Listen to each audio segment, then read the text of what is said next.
This is THV 11 News at 6. Without objection, the motion is adopted. Just a few hours ago, in a 217 to 214 vote, the House passed a funding bill to end the partial government shutdown. The legislation includes 5 full-year spending bills, but only a short-term funding extension for the Department of Homeland Security, as Democrats demand reforms to immigration enforcement policies following federal agents shooting and killing 2 people in Minneapolis. President Trump is expected to sign the bill soon, but it leaves lawmakers with less than 2 weeks to reach a deal on ICE before DHS funding runs out. Hello, and thanks for joining us tonight at 6. I'm Brooke Buckner. Ahead of today's vote, 22 House Democrats protested outside ICE headquarters, calling for Homeland Security Secretary Kristi Noem to step down and ICE be dismantled. Despite that, some lawmakers say they're encouraged about the progress that's been made. A good accomplishment, I think, today in terms of ensuring that 96% of the federal government will be funded. And I think that's something for which the American people can be grateful. No federal employee should be taken hostage by a government shutdown, something I've said before and something that the House reiterated with their action today. Representative French Hill sent us the following statement after the vote, saying in part he is confident a DHS funding deal will get done soon. Early voting is just 2 weeks away for a local justice of the peace election in Garland County, but now a legal fight is playing out over the race. An incumbent candidate is suing, claiming a polling location at his opponent's job is undermining election integrity. THV 11's Tanya Motorzitsky explains the center of this controversy.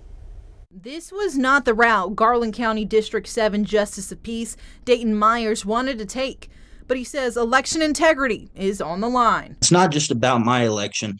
It's about making sure that all elections are free and fair. Myers filed a lawsuit last week against Garland County Election Commission and County Judge Daryl Mahoney. He says they're allowing a polling location to be at his opponent, Robert Loughton's job, Allen Tillery Automobile Dealership.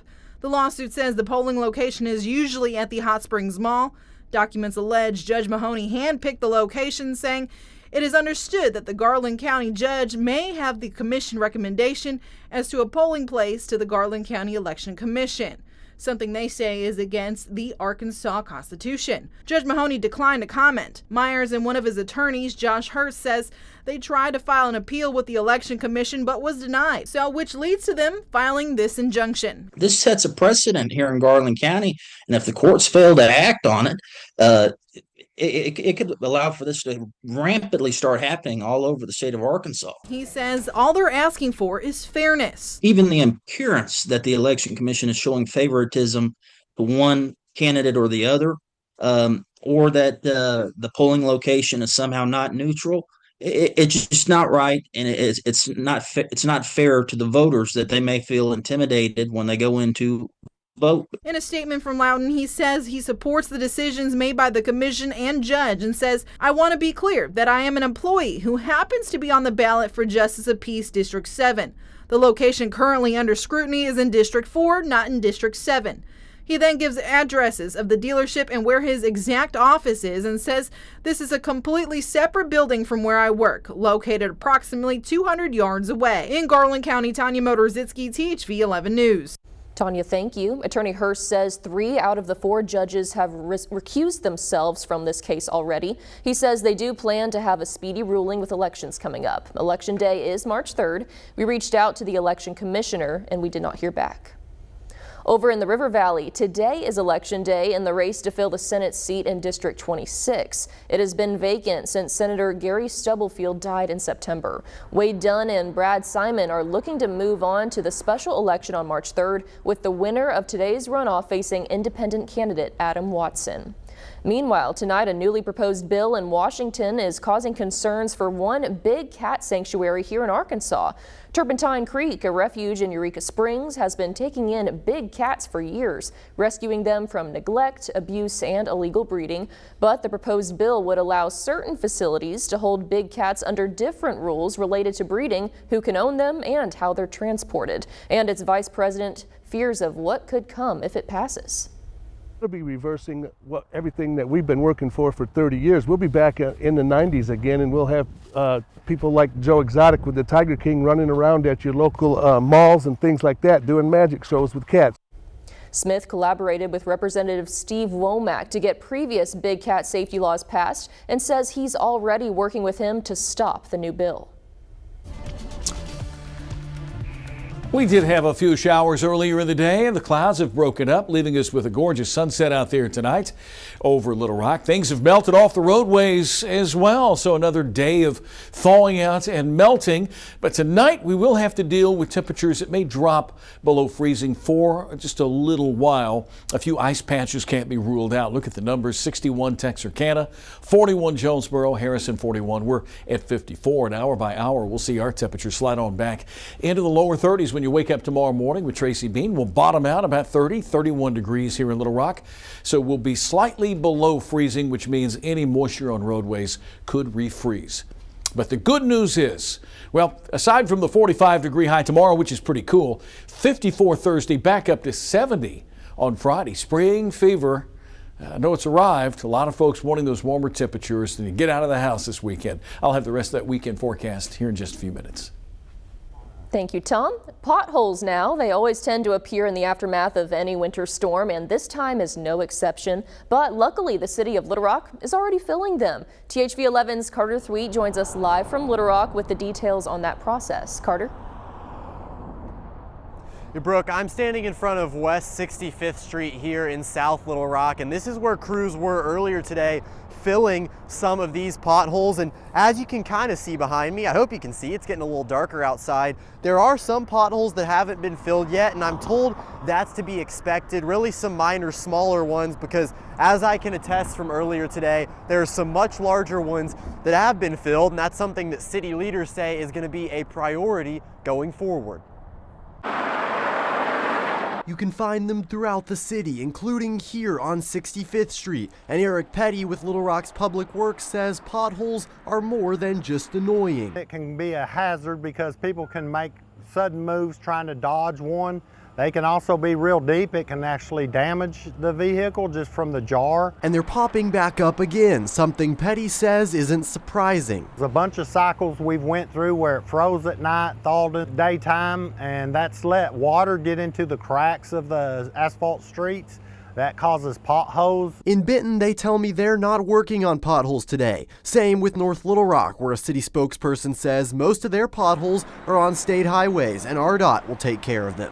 Petty says that's true for some roads in the capital city. Sections of Baseline, Stagecoach, Cantrell, Broadway. There's a lot of state highways within the city of Little Rock that they'll be handling their potholes. But Little Rock is responsible for their own city streets, which is why they were out working today. But how do they choose which ones to fill first? The crews will go wherever the 311 service requests come in. When they get to a street, they'll hit all the potholes on that road. Of course, the high volume, high speed streets, we do like to focus on those first. They will be able to get to all the potholes.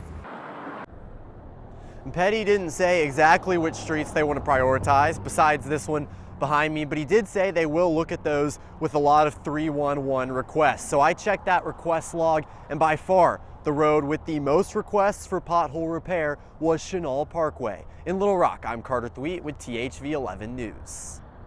Thanks, Carter. Potholes aren't the only damage left behind. As we reported last week, dozens of structures collapsed under the weight of the ice, and unfortunately, one Little Rock school experienced that too. This is what's left of the vocational greenhouse at Access School. Before the snow and ice, this greenhouse was full of plants grown by students and staff. But the school's executive director, Tammy Simmons, says this space is much more than a place plants grow. She says it's where children and young adults with special needs develop important life skills. It's also where the school's semi-annual plant sale takes place in April, which is one of the biggest sources of income for this program. Now, Simmons says they're working to rebuild, but they need the community's help to do it. We need this bigger space. You know, this is where the heart of our program is. This large space housed our classes, so we'll get this up and running as soon as we can, as soon as resources are available to do that. Unfortunately, they lost a lot of plants in the collapse, but some were salvageable. Simmons says the goal is to raise $50,000 to cover the rebuilding cost. We do have a link to donate on our website, thv11.com, or you can support the cause by stopping by the school on Mississippi to buy a plant. The National Credit Union Administration has placed People Trust Community Federal Credit Union into conservatorship, citing unsafe and unsound practices. According to Arkansas Business, concerns include poor record keeping, risky loans, and undercapitalization. Founder Arlo Washington disputes the claims and says vendor issues, not mismanagement, are to blame. Member services continue through Arkansas Federal Credit Union. The credit union serves nearly 1,800 members and holds about $3 million in assets. Despite rounds of tax cuts, Arkansas continues to bring in more money than expected. The state says general revenue is up more than $110 million compared to last year and about $160 million ahead of forecast. A big chunk of that comes from one-time factors, including tax deadline extensions after severe weather and taxes paid by the winner of the Powerball jackpot back in December. Individual income tax collections are also up, while refunds are down, helping boost the state's bottom line. Well, flu activity is back on the rise. The reason why and what you need to know after the break. This fog advisory is in effect for a few counties in eastern Arkansas. Counties here in the THV 11 viewing area until 9 o'clock tonight.